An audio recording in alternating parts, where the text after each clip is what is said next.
அங்க பாருங்க, மீனா, தங்கமயில் குடும்பம்னு எல்லாரும் கோயிலுக்கு வந்தாச்சு.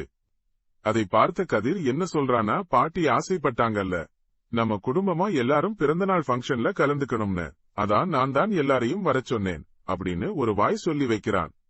ஆனா இந்த பக்கம் பாண்டியன் என்னடானா, தன்னோட பசங்களை பக்கத்துல கூப்பிட்டு உள்ள போய் எந்த ஒரு பிரச்சனையும் வேணாம், எதுக்கும் போகாதீங்க அப்படின்னு எச்சரிச்சு அப்புறம் எல்லாரையும் கோயிலுக்கு கூட்டிட்டு போறாரு. எல்லாம் நல்லபடியா போயிட்டு இருக்குன்னு நினைச்ச சமயத்துல கதிர் என்ன பண்றான் தெரியுமா? எல்லாரையும் கொஞ்ச நேரம் வெயிட் பண்ண சொல்லிட்டு அப்படியே மேளதாளம் எல்லாம் வர வைக்கிறான். அடடா, அது எப்படிங்க அவனுக்கு மட்டும் இப்படி யோசனை வரும்? அதை பார்த்து சுகன்யா மனசுக்குள்ளேயே இன்னைக்கு எத்தனை தலை உருள போகுதோ அப்படின்னு ஒரே டென்ஷனோட நினைச்சுக்கிறா. அப்படியே பாண்டியன் குடும்பம் மொத்தமா ஒரே கொண்டாட்டமா கோயிலுக்குள்ள என்ட்ரி கொடுக்கறாங்க. அதை பார்த்த முத்துவும் சக்திவேலும் எரிச்சல்ல துடிச்சு போறாங்க.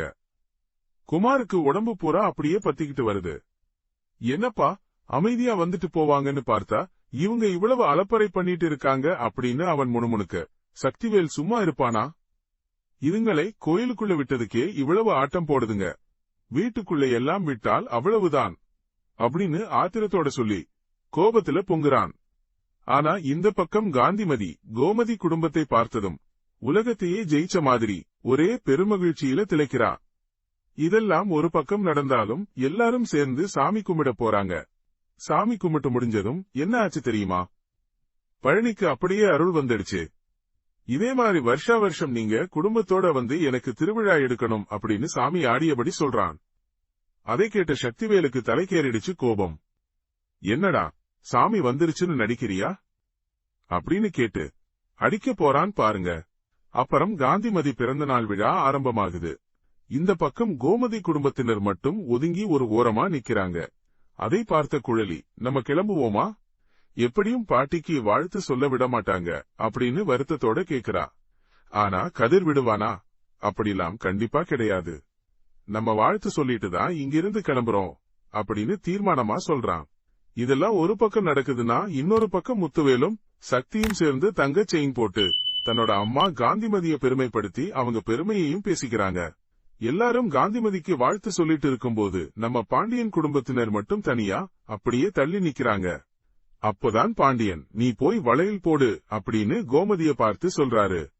அவளுக்கு ஒரு தயக்கம், போலாமா வேணாமான்னு அப்படியே தயங்கி நிக்கிறா. உடனே கதிர், போமா, யாராவது ஏதாவது சொன்னாங்கன்னா நான் பாத்துக்கிறேன் அப்படின்னு தைரியம் கொடுக்கறான். சரியான நேரத்துல குமார் எங்கோ கிளம்ப ராஜி அவசர அவசரமா அவன் பின்னாடி ஓடி போறா. ஓடிப்போய் அண்ணன் கிட்ட, அண்ணே, அத்தை பாட்டிக்கு வளையல் போடணும்னு ஆசைப்படுறாங்க அப்படின்னு கேக்குறா. அதுக்கு குமார் சற்றும் யோசிக்காம, போய் மேல தாளத்தோட போடுங்க, எங்களை வெறுப்பேத்ததானே இப்படி பண்றீங்க அப்படின்னு கேட்டு ராஜிக்கே பெரிய அதிர்ச்சியை கொடுக்கிறான். அடடா, இப்படி ஒரு பதிலா? இப்போ இந்த கோமதி எப்படி தன்னோட அம்மா கிட்ட ஆசீர்வாதம் வாங்க போறாங்கறத நாளைய பாண்டியன் ஸ்டோர்ஸ் 2 எபிசோட்ல பார்க்கலாம். ட்ரெண்டிங் நண்பன் சேனலை சப்ஸ்கிரைப் பண்ணுங்க. இந்த வீடியோ பிடிச்சிருந்தா லைக் பண்ணுங்க, ஷேர் பண்ணுங்க. அடுத்த வீடியோல பார்ப்போம்.